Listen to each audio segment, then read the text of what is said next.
Ahaha, we are live. Back again, praying for Cantigymru and churches to be planted across Wales, and for renewal in our nation, revival across our lands, as we have seen in generations past to be happening again in Wales.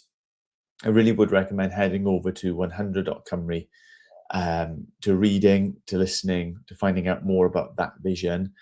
What we do here on a Wednesday is pray for church planting and for church plants. And to do that, we turn to God's word, make our way through a psalm, and kind of draw out of that psalm a couple of things that we can be praying for church planting across Wales.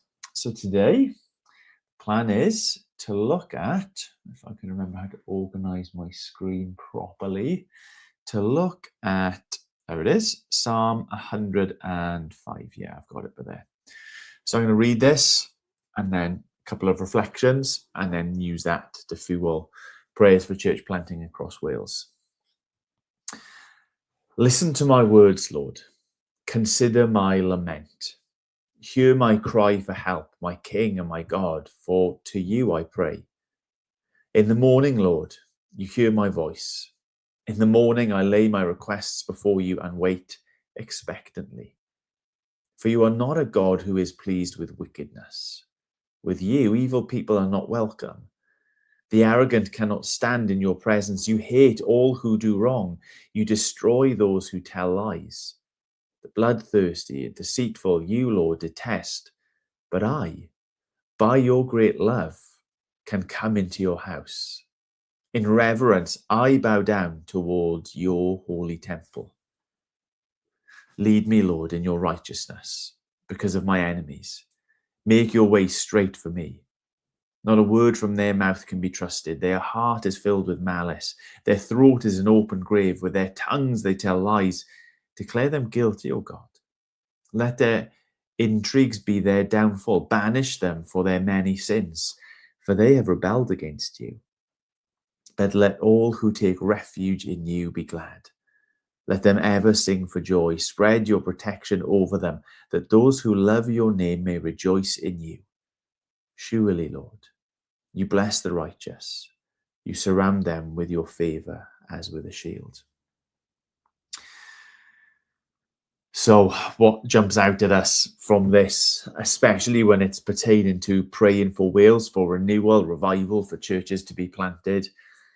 I mean, it is in one sense a difficult psalm. It's a psalm that prayed out of difficulties and is asking God to show his kindness to his protected people by bringing justice against those who do evil in the Lord's sight.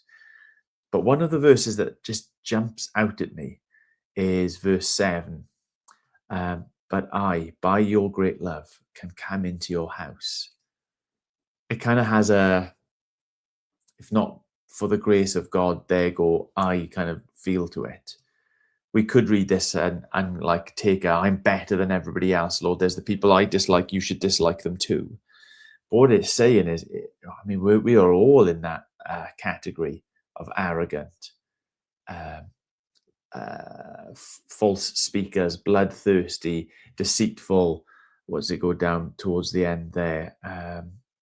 Filled with intrigue, like rebels, enemies of God. And yet, it is only by his great love that we can enjoy his presence. It is only because he has first loved us that we can expect him to show favor and protection, to wrap around us like a shield. So we should be praying for those who are planting churches in Wales especially, that they would know God's protection over them, that because of their devotion to the Lord, that there will be more opposition, there will be more hardship and attacks that come their way. That's just, we know that from experience to be true. We should be praying that they would have God's protection over them. But I think we also need to, pray this. pray this, that by his love, many more would come into his house. I'm also mindful of these first couple of verses. Consider my word of lament, hear my cry for help. To you I pray. Sometimes our prayers can be just, we know this is the right thing to be praying for, and so we say the words and that's it. Then we can sign off on it and go our own separate ways. But as we were reminded, not in last year's Day for Wales, to seek the Lord, to pray for the Lord for renewal, for revival, is to be like these prayers that are heartfelt through tears, brokenheartedness.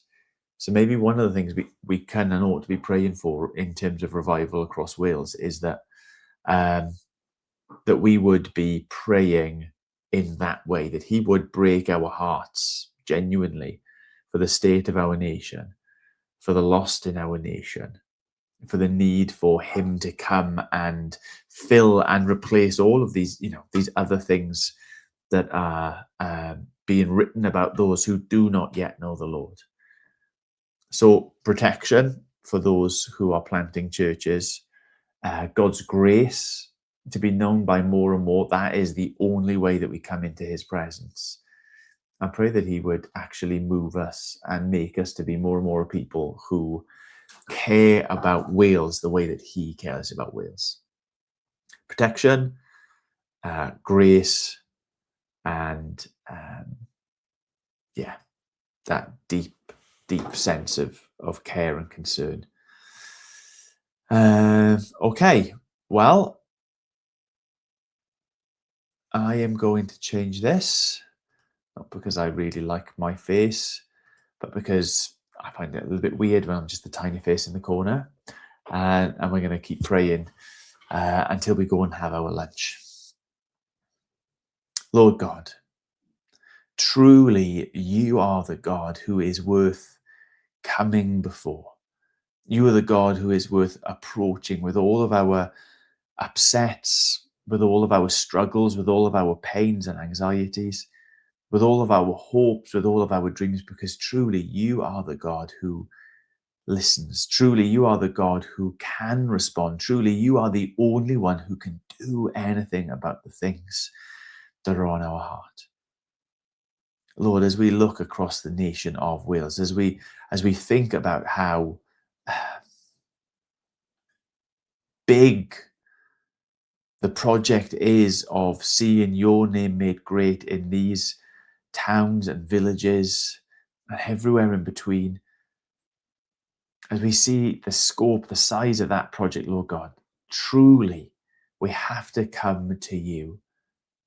Our cries, our laments, our requests, they need to come, not to one who is has the strength and the power of a man, but the one who is over all, the one who is in charge of all, the one who rules and reigns, and that alone is you. And Lord God, we pray for those who are planting churches across Wales at the moment. Be that those that have planted and are now a couple of years into the task, those who just have, or those who are even prepping, Lord God, for something very soon around Easter. Lord, we ask that you would be a God who is protecting them in a special way. Lord, we thank you for their courage. We thank you for their desire. We thank you for their passion and their willingness to step out in faith and risk reputation, risk like financial issues, risk being in uncomfortable places because they desire to see your name made great again. They desire to see lost people being saved. Lord, for all those who are doing that, we pray that you would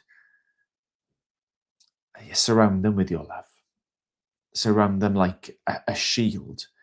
Protect them from the attacks of the enemy who would love to see nothing more than to tear them down as he seeks to tear down and tear apart and cause division in your kingdom.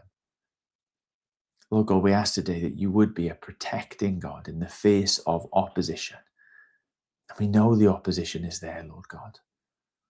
As your people work for your glory and your fame, your opponents will reveal themselves. So protect them, we ask, in Jesus' name.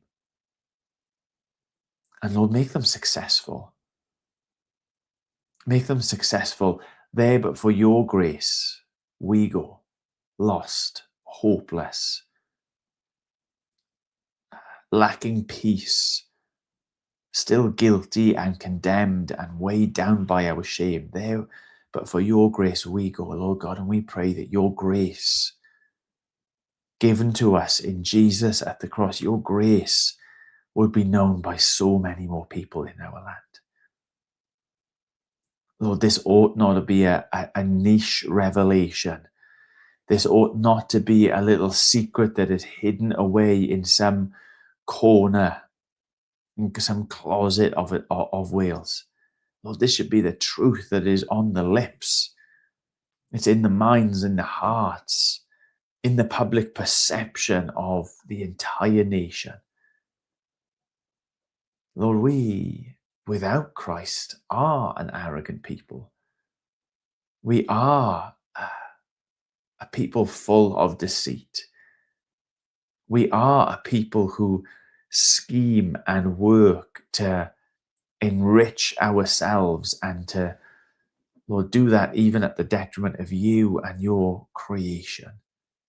We do not deserve you. We do not deserve your kindness, and yet, by your great love, we can come into your house. By your great love, we can call you Father. By your great love, we can find a hope and a peace and a forgiveness and a purpose and a future and a today. Lord, we see you moving in so many ways across our nation, and we ask that you would do it more and more and more.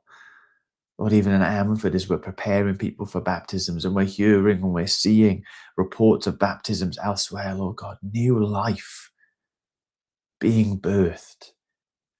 We pray that we would see it at unprecedented rates, Lord God, that by your great love, your house would be full to bursting.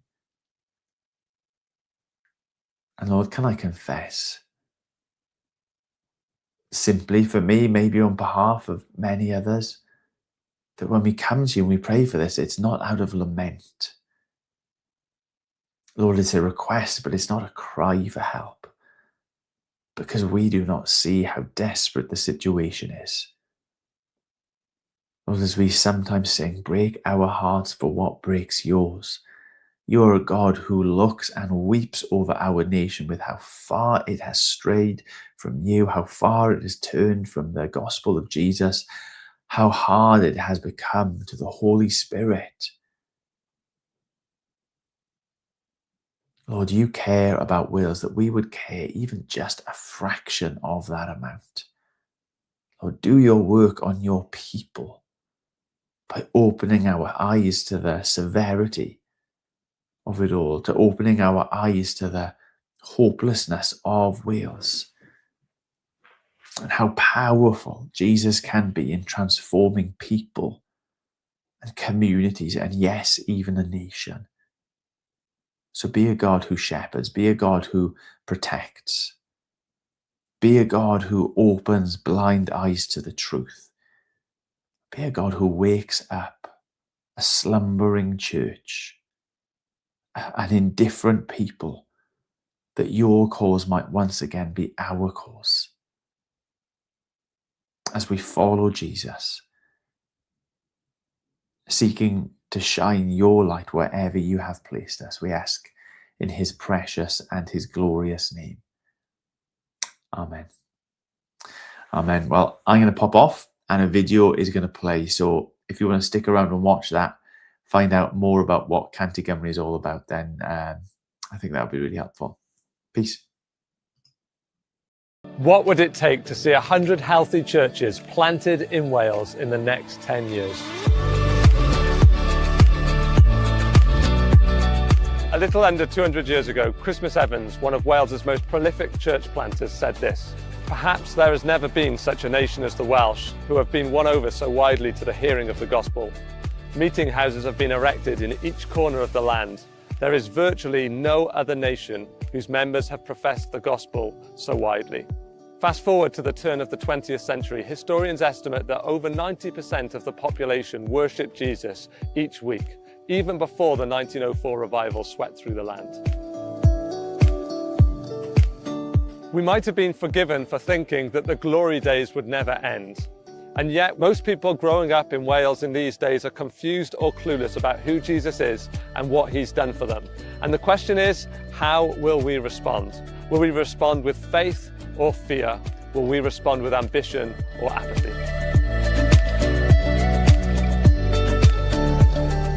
Over the last few years, God has been drawing together a collective of gospel friends who have been stirred again with gospel ambition for this godless nation.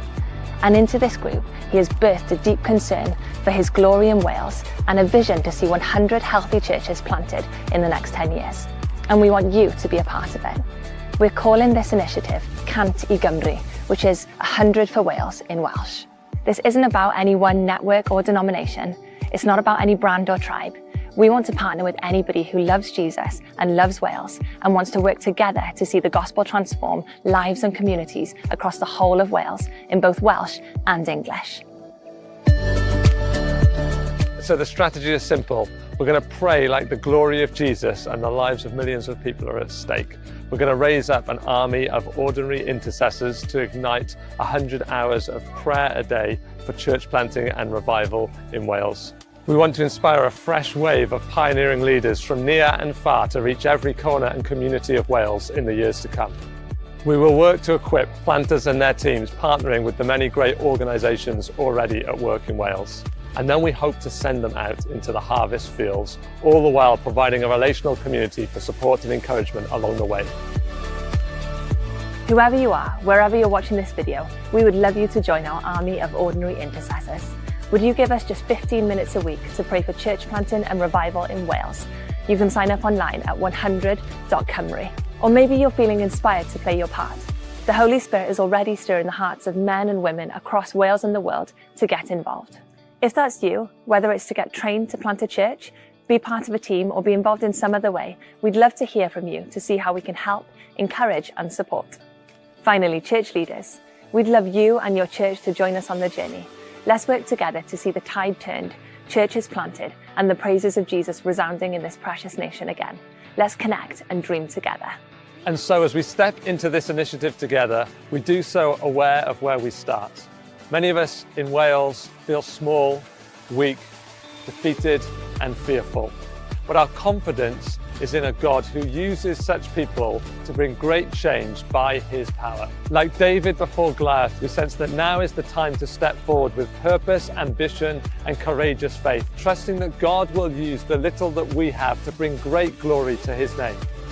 Like the returning exiles in the days of Ezra, we sense that now is the time to rise and rebuild, working together to raise up temples of God's presence across this land. And like the disciples gathered in that upper room, we hear our Master sending us out with good news to share and with the Holy Spirit to empower us as we go.